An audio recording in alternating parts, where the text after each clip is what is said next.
October 23, 1945. Yokohama, Allied-occupied Japan. 9:17 a.m. Captain James Hartley carried a small wooden box in his breast pocket. Inside, one Imperial Japanese Army medal, tarnished bronze, inscribed with characters he couldn't read. He'd found it 3 days earlier while processing confiscated military materials from a destroyed barracks outside Tokyo. Standard protocol demanded all enemy military insignia be catalogued and destroyed, symbols of militarism, tokens of the regime that had started the war. But something about this particular medal had stopped him. On the reverse side, carefully etched in minuscule character, a name, a date, and what appeared to be a family address in Yokohama. The engraving was personal, civilian, done after the medal's official issue. Someone had transformed a state symbol into a family heirloom. Hartley had violated procedure. He'd kept the medal, traced the address, and now he stood outside a half-collapsed wooden house in Yokohama's civilian district, preparing to do something the occupation manual had never anticipated: return enemy property to enemy family. He knocked on the doorframe. The door itself was missing, likely burned for fuel during the previous winter. A woman's voice called from within. Then she appeared, thin, perhaps 35, dressed in patched work clothes, her face etched with the particular exhaustion that comes from grief compounded by starvation. When she saw his American uniform, she froze.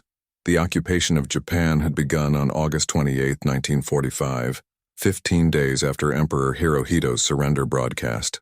General Douglas MacArthur had arrived with absolute authority and a mandate: demilitarize, democratize, and rebuild Japan as an ally against the emerging Soviet threat. The Japanese expected annihilation. Propaganda had prepared them for mass executions, systematic rape, and cultural obliteration. Instead, they encountered something that contradicted every certainty: occupiers who followed laws, distributed food, and occasionally showed mercy. But mercy was not protocol. Protocol was clear. Japan had committed atrocities across Asia: the Bataan Death March, rape of Nanking, medical experiments on prisoners, kamikaze attacks that killed thousands of American sailors. The occupation's purpose was justice and prevention, ensuring Japan could never wage war again. This meant dismantling the military apparatus completely, destroying symbols, erasing the Bushido ideology that had glorified death over surrender. Captain James Hartley understood this intellectually. He'd fought in the Pacific, Guadalcanal, Saipan, Okinawa. He'd seen friends die from Japanese bullets, watched kamikazes crash into destroyers, pulled burned sailors from oil-slicked water. His younger brother, Lieutenant Thomas Hartley, had been killed at Iwo Jima by a Japanese sniper. James had every reason to hate Japan with absolute clarity, yet here he stood, holding a medal he should have destroyed, about to return it to the widow of an enemy soldier. The woman in the doorway stared at him with an expression beyond fear, a kind of numb acceptance. She'd survived firebombing, starvation, surrender, and occupation. An American officer at her door likely meant interrogation, confiscation, or worse. "Tanaka-san?" Hartley asked, mangling the pronunciation. She nodded slowly. He reached into his pocket, withdrew the wooden box, and opened it. The metal caught the morning light, bronze and tarnished, but still bearing the imperial chrysanthemum. Her eyes fixed on it, widened, then her entire body went rigid. "Your husband?" Hartley asked in broken Japanese, gesturing to the engraved name. "Tanaka Hiroshi?" She made a sound, not quite a word, more like air being punched from lungs. Her hand went to her mouth. Then, without warning, her legs gave out and she collapsed against the doorframe, sliding to the floor, staring at the metal in Hartley's outstretched hand as though it were a ghost, made solid. He died," she whispered in Japanese. "Okinawa, May, they said nothing would return. Nothing." Hartley knelt, still holding the box. "I'm sorry," he said in English, knowing she might not understand the words but hoping the tone conveyed something. "I wanted to return this." Mrs. Tanaka Keiko sat on the floor of her damaged house, trembling, unable to take her eyes from the metal. Behind her, 2 small children, a boy perhaps 7, a girl maybe 5, peered around the corner watching the American with wide, terrified eyes. Captain Hartley remained kneeling, holding the box at a respectful distance. He'd expected many reactions: anger, suspicion, fear, gratitude, but not this. Total physical collapse. Not fainting, but something more profound. as though the woman's skeletal structure had simply stopped functioning, as though surprise had overridden her body's basic mechanics. Slowly, with shaking hands, she reached for the metal. Hartley placed the box gently in her palms. She lifted it, held it against her chest, and began to weep. Silent, racking sobs that shook her entire frame. "Hiroshi," she whispered. "Hiroshi, Hiroshi, Hiroshi." The children remained frozen, uncertain whether to approach or flee. The boy, older, braver, finally stepped forward. "Oto-san?" he asked quietly. "Father?" Keiko nodded, unable to speak. She opened the box fully, showed him the metal. The boy's face transformed. Confusion, then recognition, then something achingly vulnerable. He'd been perhaps 5 when his father left for war. Now 7, he was old enough to understand death, but young enough to still hope for miracles. Is Oto-san coming home?" he asked. Keiko shook her head, still weeping. "No, but part of him did." Hartley watched, feeling like an intruder in something sacred. He'd prepared a brief explanation in rehearsed Japanese. "I found this. Thought you should have it. I'll go now." But the scene before him, mother, children, single medal representing an entire life, made speech feel obscene. Instead, he did something his training had never covered, something he'd learned not from military manuals but from his grandmother, who'd taught him that respect transcended nationality. He stood, stepped back 3 paces, and bowed, deeply, formally, the way Japanese showed profound respect to the dead. Keiko's head snapped up. She stared at him, this American officer, this representative of the conquering army, this enemy, bowing to her dead husband, to her family's grief. She tried to stand, struggled, finally managed with the help of the doorframe, and then, still clutching the metal, she bowed back, lower than his bow, holding the position longer, the traditional gesture of inexpressible gratitude. When she straightened, tears still streaming, she spoke in halting, careful English. Why you give this?" Hartley searched for words. "Because he was a soldier, like me, and soldiers deserve to come home." October 23rd, 1945, 10:45 a.m., Military Government Headquarters, Yokohama. Captain Hartley filed his daily report without mentioning the medal. He'd violated procedure, kept confiscated enemy materiel, conducted unauthorized contact with civilian population, performed a ceremony, the POW, that could be interpreted as sympathizing with Japanese militarism. If his commanding officer discovered this, he could face disciplinary action. But Lieutenant Colonel Morrison was less interested in procedure violations than in the impossibility of occupying 8 million people with 200,000 troops. The occupation depended on Japanese cooperation, passive obedience at minimum, active collaboration ideally. And so far, despite propaganda's predictions of mass resistance, the Japanese had been terrifyingly compliant. "It's unnerving," Morrison admitted during the afternoon briefing. "We bomb them to rubble, kill hundreds of thousands, drop atomic weapons on 2 cities, and they just surrender. Completely. No insurgency, no resistance. They follow orders better than our own troops." "Cultural conditioning," suggested Major Wells, the intelligence officer. "The Emperor commanded surrender. They obey the Emperor absolutely. Or they're broken," Hartley said quietly. Everyone turned to look at him. "Sir, I've been processing civilians for 2 weeks. They're not just obedient, they're traumatized. They expected us to massacre them. Instead, we give them food and medicine. The cognitive dissonance is total. They don't know how to process occupiers who aren't monsters." Morrison leaned back. "And your point, Captain?" "My point is that every interaction we have either confirms or contradicts their propaganda.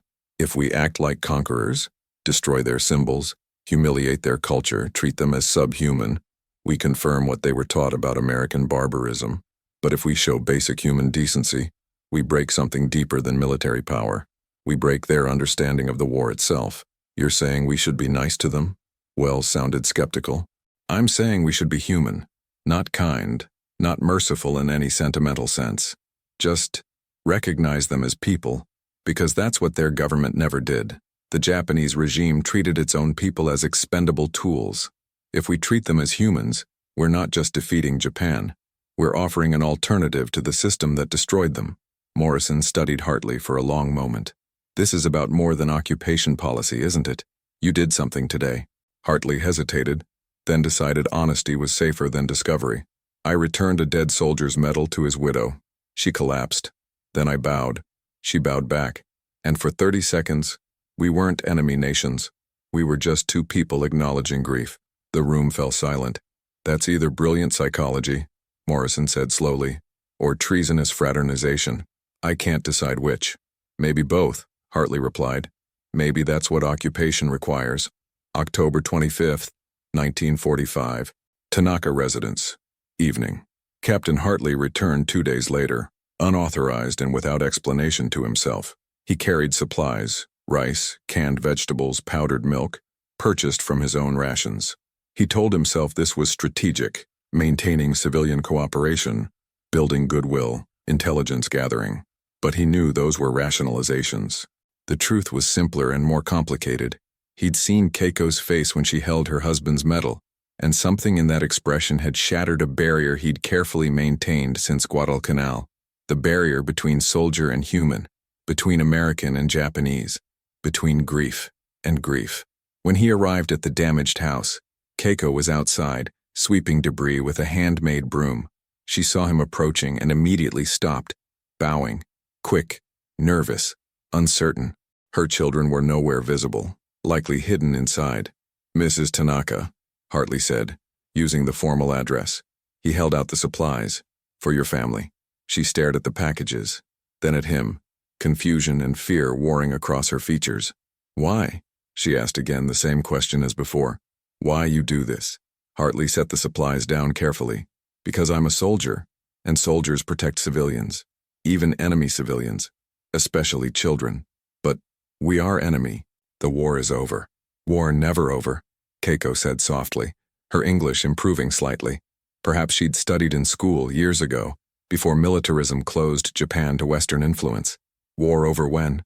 When hearts change, not when bomb drop. Hartley felt the observation land like a physical impact. She was right. The formal war had ended August 15th. But the war of hate, fear, and dehumanization, that war was still being fought in every interaction between American and Japanese, in every checkpoint and interrogation, in every occupied street and destroyed home. Then maybe this helps, Hartley said, gesturing to the supplies. Change one heart at a time. Keiko's eyes filled with tears. You give me husband's medal. Now food. American killed my husband. American give him back. I cannot understand. I can't either, Hartley admitted. But maybe that's the point. Maybe peace begins when we stop understanding and start just doing what's right. She picked up the supplies slowly, reverently, as though they might disappear if handled roughly. Then she looked at him directly. The first time she'd maintained eye contact. Your family? You have? A mother, 2 sisters, and I had a brother. He died at Iwo Jima. Understanding flickered across her face. Japanese killed him. Yes. So you know. What I know. Yes. They stood in silence. 2 people on opposite sides of the war's cleaving line, connected by the universal mathematics of loss. October 28, 1945. Military Government Civil Affairs Section. Morning. The request came through channels Hartley didn't expect. Mrs. Tanaka Keiko had filed a petition to speak with American occupation authorities, not as a complaint, as testimony. She wanted to tell her story, about the medal, the bow, the supplies, to be recorded in official occupation records. Major Wells brought the request to Hartley personally. This is unusual. Most Japanese civilians avoid official contact. They're terrified of being flagged as collaborators or resistors. But this woman specifically requested the officer who returned her husband's medal. She wants to make a statement. Hartley felt his stomach tighten. About what? She says she wants to speak truth to history. Her words translated. She wants it documented that an American officer showed mercy. She thinks it's important for Japanese people to know. Why? That's what we'd like to find out. Can you conduct the interview? Keiko arrived at headquarters that afternoon, dressed in her best surviving clothes, a patched kimono, carefully maintained despite obvious poverty. She brought her children, who waited in the hallway while she entered the interview room. Hartley sat across from her with a translator and a stenographer. Mrs. Tanaka, you requested this meeting. Why? She folded her hands precisely in her lap. Because I want Japanese people to know what happened. I want them to know that Americans can be kind, that enemy can choose mercy, because this knowledge changes everything. How so? My husband believed he fought to protect Japan from American demons. He believed surrender was worse than death. He died believing America would destroy Japanese people, rape women, murder children, erase our culture. This is what we were taught. Every day, every broadcast, every poster. America is monster. Death before dishonor.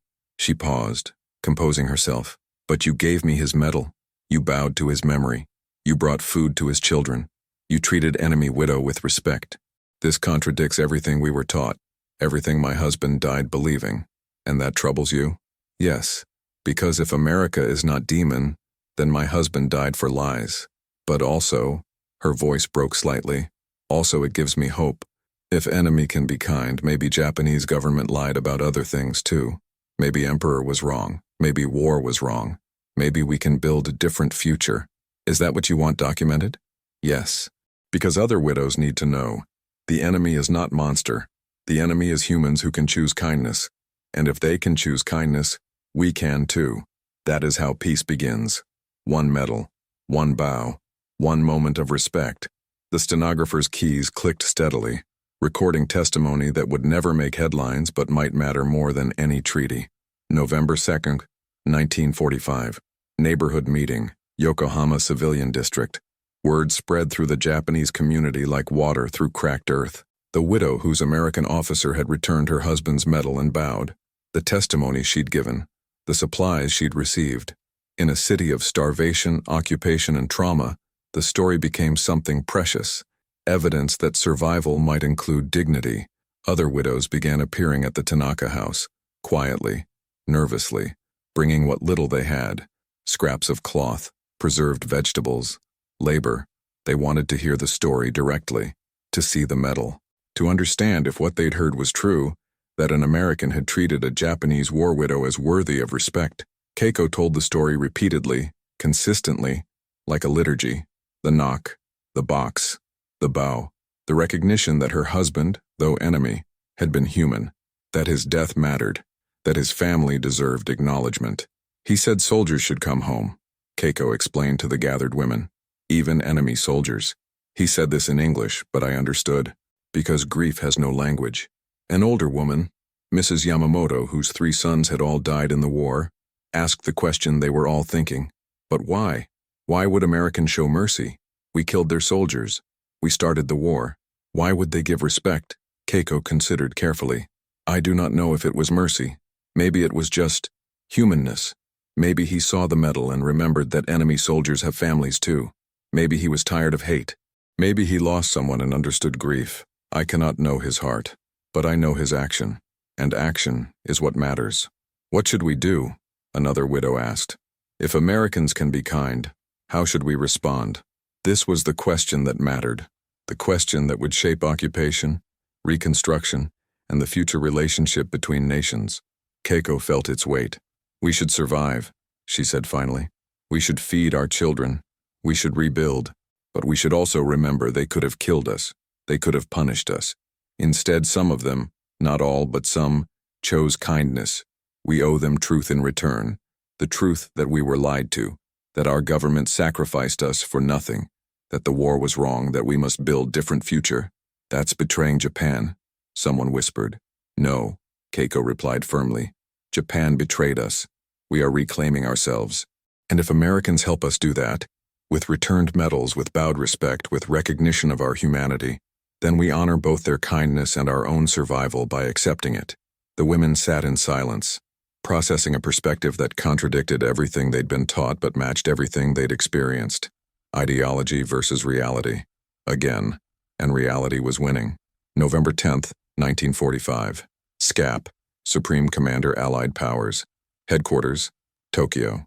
General Douglas MacArthur reviewed civil affairs reports with his characteristic intensity. The occupation was proceeding better than anticipated. No insurgency, minimal resistance, surprising cooperation from Japanese bureaucracy.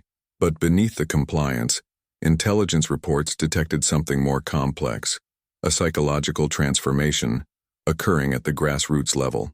Japanese civilians weren't just obeying, they were reassessing. Colonel Whitney, Chief of Civil Affairs, presented the Tanaka case as an example. Sir, We're seeing spontaneous civilian testimony praising American conduct. This widow's story has spread through Yokohama and beyond. Other civilians are coming forward with similar accounts. Soldiers sharing rations, medics treating Japanese wounded, officers showing respect for Japanese customs. And your assessment? MacArthur asked. Sir, I believe we're witnessing the collapse of Japanese war ideology not through force but through cognitive dissonance. They were taught we were demons. We're proving we're humans. That contradiction is more devastating to Japanese militarism than any bomb. MacArthur nodded slowly. The Japanese are a people of honor. They understand respect, duty, reciprocity. If we show them respect, genuine, not performative, they'll respond in kind. This is how we win the peace. Some officers are concerned about fraternization, sir, worried that showing kindness to the enemy undermines our authority. Authority built on fear is temporary, MacArthur replied. Authority built on respect is permanent. I want a directive sent to all occupation forces. Treat Japanese civilians with dignity, not weakness, not sentimentality, but recognition of basic human worth. The Japanese will remember how we treated them in defeat, and that memory will determine whether they become allies or enemies in the next conflict. You think there'll be another conflict, sir? MacArthur looked toward the north, toward Soviet-occupied Korea, and the vast expanse of communist territory. There's always another conflict, Colonel. The question is whether Japan fights with us or against us, and that question will be answered not in treaty negotiations, but in moments like Captain Hartley's bow, in returned medals, in shared rations, in the 1,000 small gestures that tell defeated people they haven't lost their humanity. Whitney made notes. I'll draft the directive, sir. Make it clear, MacArthur emphasized. We're not here to humiliate Japan. We're here to transform it, from militarist empire to peaceful democracy. And transformation requires showing them what peace looks like, not just the absence of war, but the presence of mutual respect. The directive would be issued within a week. All occupation personnel are directed to treat Japanese civilians with courtesy and respect, consistent with maintenance of military discipline. The Japanese people are not our enemies. They are our responsibility. Act accordingly. It was policy, but for people like Captain Hartley and Mrs. Tanaka, it was simply confirmation of what they'd already discovered. Peace begins with recognition that former enemies are humans first. November 18, 1945. Tanaka residence. First snow. Captain Hartley continued his visits, now officially sanctioned as part of civil affairs outreach. He brought supplies when he could, never excessive, never creating dependency, but enough to help. In return, Keiko taught him Japanese, formal greetings, essential phrases, cultural protocols he needed for effective occupation work. But the exchange was more than linguistic. It was philosophical. In Japan, Keiko explained one evening as her children slept in the next room, we have concept, on and giri. On is debt of gratitude. Giri is duty to repay. When you returned metal, you created on. I now have duty, giri, to repay. But how does one repay returned dignity? You don't need to repay anything, Hartley protested. Yes, I do. Not because you require it. Because I require it. Because debt unrepaid is burden that crushes spirit. So I teach you Japanese. I tell other widows to cooperate with Americans. I help rebuild. This is giri. We destroyed your country, Hartley said quietly. We killed your husband. You owe us nothing. Keiko shook her head. You did not start war. Japanese government started war. You ended it. That is different. And you, personally, showed respect when you could have shown contempt. That creates on separate from politics, personal debt to personal action. Hartley struggled with this. So your entire society is based on debts and repayment? Not debt like money, debt like connection. When someone helps you, you are connected. On is recognition of connection. Giri is maintenance of connection. We help those who helped us. We remember kindness, we pass it forward. This is how society survives disaster, through web of mutual obligation. And if someone doesn't repay, then they are outside society. Outcast. We have word. Murahachibu. Village exile. Worse than death in traditional Japan, because Japanese identity is relational. We exist through our connections to others. Hartley considered this. In American culture, independence was virtue, self-sufficiency was strength, debt was weakness. But here, debt was connection, obligation, was honor. Mutual dependency was the foundation of civilization. So by returning the medal, Hartley said slowly, I created a connection between us. Yes, and because you showed respect, the connection is honorable. I am not humiliated by on. I am elevated by opportunity to repay through Giri. You gave me back my husband's honor. I repay by helping you understand Japan. We are balanced. But I'll never fully understand Japan. No, but you try, and trying is its own form of respect. They sat in comfortable silence as the first snow fell outside, covering rubble and ruin with temporary beauty. December 5th, 1945. Military Cemetery, Yokohama outskirts. The American military had established a cemetery for occupation forces, separate from the temporary burial grounds used during active combat. Here, soldiers who died during occupation duty were interred with full honors. It was meant as a statement. American presence was not temporary occupation, but long-term commitment to rebuilding. Captain Hartley visited his brother's grave when he could. Thomas had been reinterred here after initial burial at Iwo Jima. The military had offered to repatriate remains to the States, but their mother had requested Thomas stay in the Pacific. He died for something that mattered, she'd written. Let him rest where it mattered. Hartley was kneeling at the grave when he heard footsteps. He turned to find Keiko approaching hesitantly, carrying a small bundle. Her children followed at a distance, uncertain. Mrs. Tanaka, how did you? I asked where your brother rests. American cemetery is not secret. I needed to come.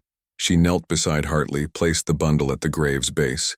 Inside, white flowers, chrysanthemums, carefully preserved and arranged. Traditional Japanese funeral flowers. Your brother died at Iwo Jima, Keiko said softly. My husband died at Okinawa. Both died for governments that lied to them. Both died believing other side was demon. Both died as humans.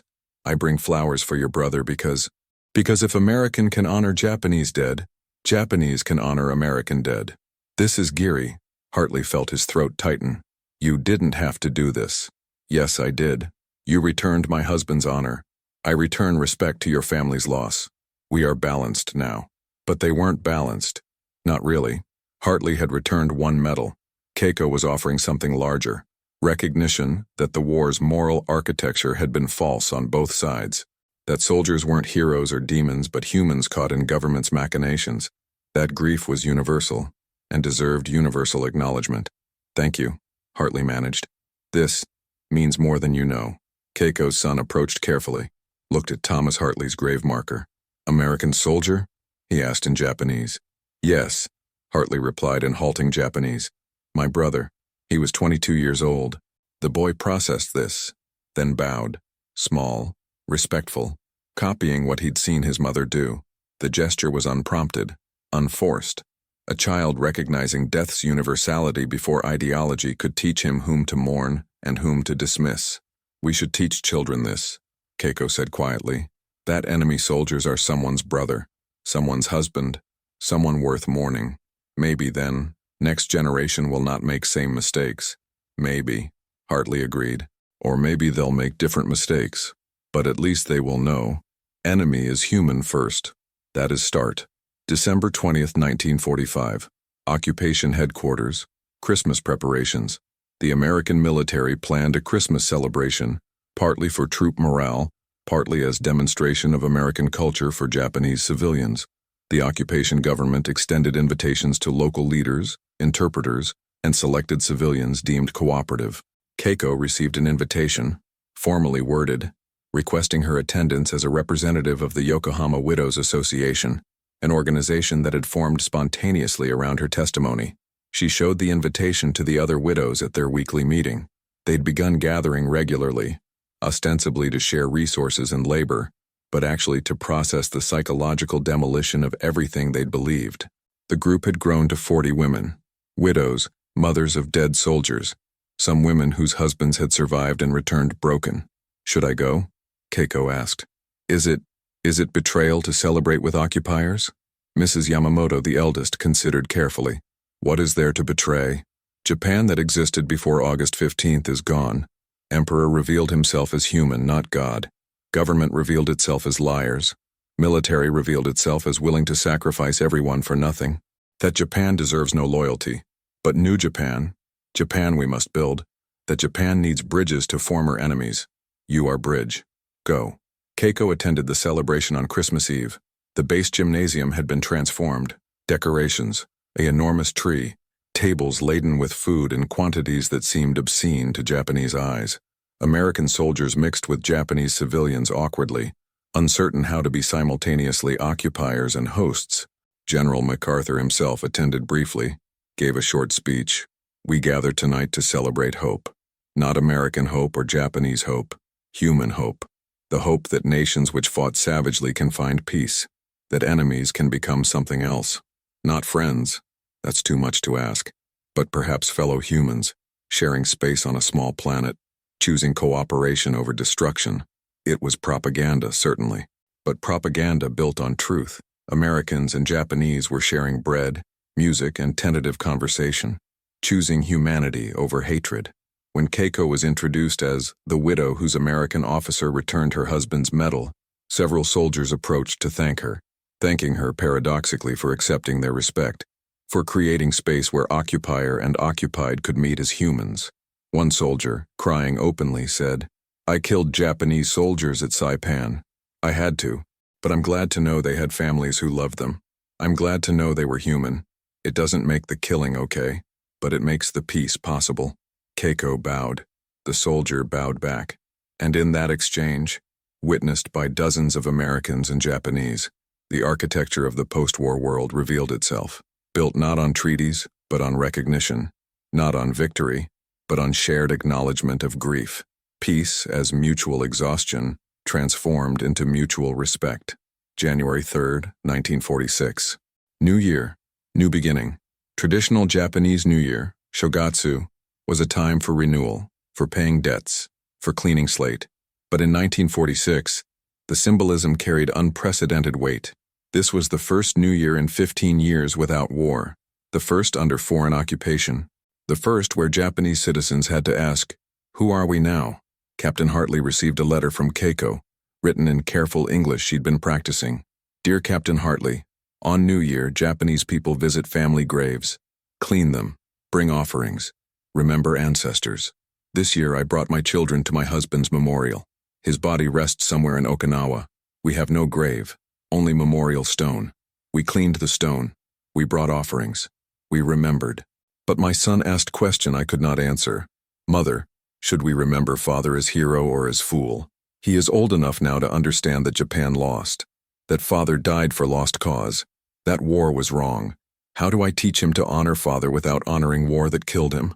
I do not know answer, but I remember how you bowed. You showed respect to enemy soldier without respecting war. You separated man from ideology. This is what I try to teach my son. Father was human. Humans make mistakes, follow wrong leaders, believe wrong things, but they are still worthy of love and mourning. We honor the man, not the war. We remember the father, not the empire. Is this correct?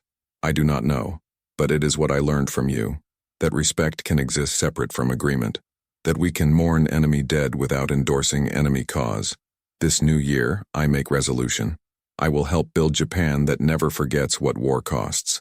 I will teach my children that enemy is human, that peace requires respecting even those we fought, that the medal you returned represents both my husband's life and the possibility that former enemies can acknowledge each other's humanity. Thank you for teaching me this, not with words, with action, with bow. Respectfully, Tanaka Keiko. Hartley read the letter 3 times, then filed it carefully in his personal papers. Someday historians would study the occupation. They'd analyze MacArthur's policies, constitutional reforms, economic restructuring. But the real story, the story of peace emerging from small gestures of respect, that story would hide in letters like this, in bows exchanged, in flowers placed on enemy graves, in children learning that humans could choose better than their governments had. He began his reply. Dear Mrs. Tanaka, your son asks the right question. I think the answer is, we honor people for their humanity, not their wars. Outside, Japan's first peacetime year stretched ahead, full of uncertainty, hunger, reconstruction, but also, tentatively, hope. February 14th, 1946, final deployment. Hartley rotates home. Captain Hartley's rotation orders came through.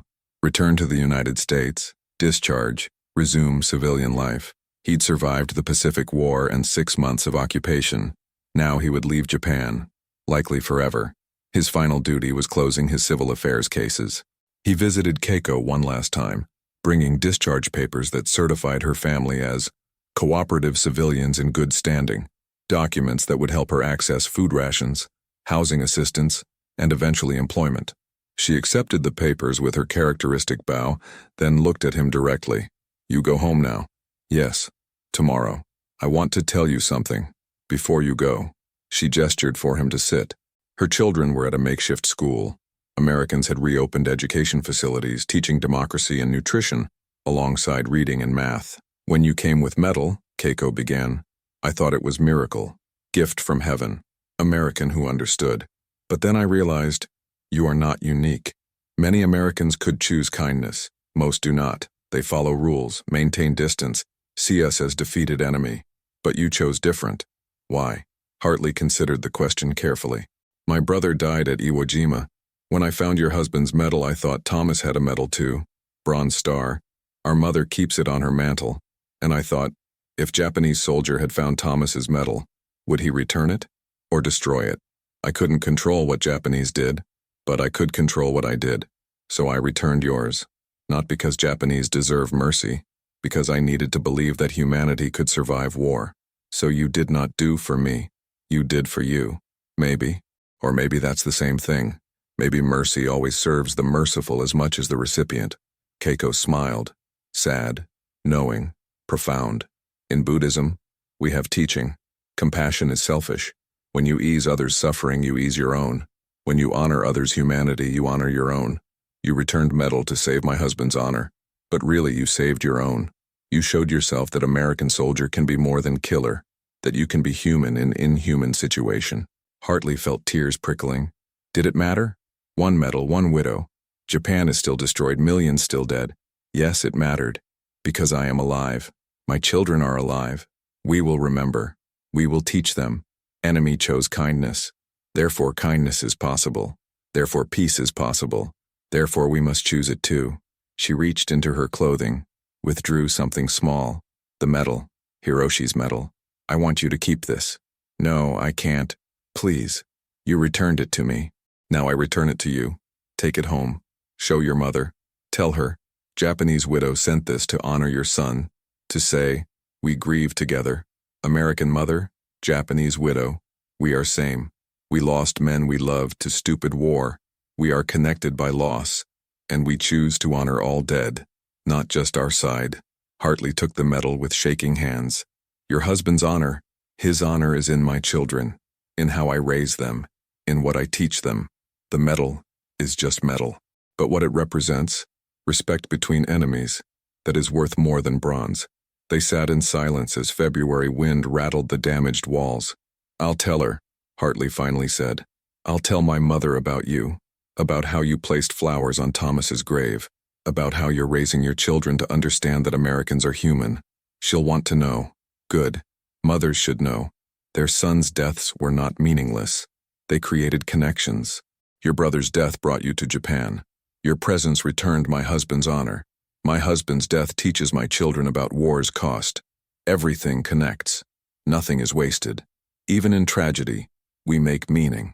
It was, Hartley realized, the most profound theology he'd encountered. That meaning wasn't given by gods or governments, but created by humans, choosing connection over isolation, respect over contempt, memory over forgetting. He bowed one final time. She bowed back. And in that exchange, perfected through months of practice, wordless but complete, the occupation's real achievement revealed itself. Not constitutional reform or democratic institutions, but the simple, radical recognition that former enemies could choose mutual respect. The treaty would come later. The alliance would develop over decades. But the foundation was built here, in moments like this. One medal, two bows, infinite possibility. March 1946. San Francisco, California. Hartley family home. James Hartley stood in his childhood home, wearing civilian clothes for the first time in 4 years. His mother, sisters, and a house full of relatives welcomed him with desperate relief. One son survived, returned, alive. The war was over. That evening, after the celebrations quieted, Hartley sat with his mother in Thomas's room, preserved exactly as he'd left it. Bed made, trophies displayed, life frozen at age 22. "I have something for you," Hartley said. He withdrew the medal, Hiroshi Tanaka's medal, and told the story. All of it. Finding the medal, tracing the address, Keiko's collapse, the bow, the flowers on Thomas's grave, the final exchange. His mother held the Japanese medal, turning it in the lamplight, reading inscriptions she couldn't understand but somehow comprehended. "She gave this to you? Her husband's medal? She said we're connected by loss, that you and she are the same. Mothers who lost sons to stupid war." Margaret Hartley wept quietly. Then she stood, walked to the mantel, and placed the Japanese medal beside Thomas's bronze star. 2 medals, 2 soldiers, 2 nations, 1 shelf. "They'll stay together," she declared. "Thomas and this Japanese soldier, Hiroshi, they'll rest together here. And anyone who asks, I'll tell them. These men died as enemies, but their families chose peace. That's what I want people to remember."